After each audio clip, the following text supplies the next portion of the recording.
അങ്ങനെ ഞങ്ങൾ പിന്നെ നമ്മുടെ ഡാൻസ് സെക്ഷൻ്റെ അവിടെ റൂമിലേക്ക് എന്നെ നിങ്ങൾ പാടുമ്പോഴത്തേക്കാണ് എന്നെ കൂടുതൽ പ്രോത്സാഹിപ്പിച്ച എൻ്റെ ക്ലാസ്മേറ്റ് ആയിരുന്ന ഹരി, കോവളം ഹരി എന്ന് പറയുന്ന അദ്ദേഹമാണ് ആദ്യമായിട്ട് എന്നെ മിക്സർ പാടണം എന്നൊക്കെ പറഞ്ഞു. മിക്സറെന്ന് ഞാൻ കേട്ടിട്ടേ ഉള്ളൂ.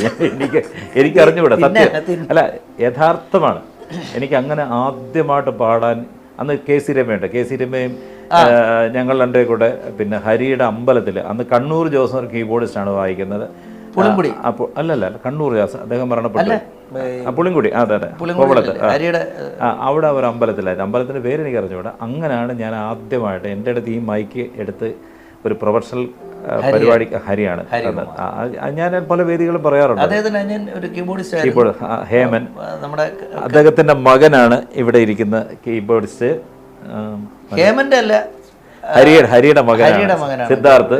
ഈ വളർന്നു വരുന്ന വലിയൊരു കലാകാരൻ, അതുല്യ കലാകാരനാണ് മോൻ. ഈ ഒരു കാര്യം കൂടെ ഞാൻ പറഞ്ഞു, അച്ഛനെ അനുസരിച്ച് വളരുന്ന മക്കൾക്കൊക്കെ നന്മകൾ എന്നും ഉണ്ടാവും.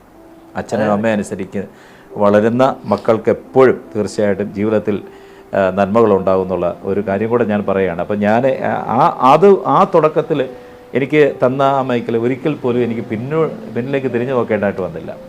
ഗാനമേള മേഖലകളിൽ ഹരികുമാർ, നിങ്ങൾ പറഞ്ഞാറേ ഹരികുമാർ കൈപിടിച്ച് എത്ര പേരെ കൊണ്ടുവന്നിരിക്കാൻ എല്ലാവരും ഏറ്റവും ടോപ്പാണ്, യാതൊരു സംശയം വേണ്ട. പുള്ളിക്ക് അതിൻ്റെ ഒരു ക്രെഡിറ്റോ ചീള് കേസാ പുള്ളിക്ക് മൊത്തം. പുള്ളിയെ കയറിപ്പോയിക്കോളൂ.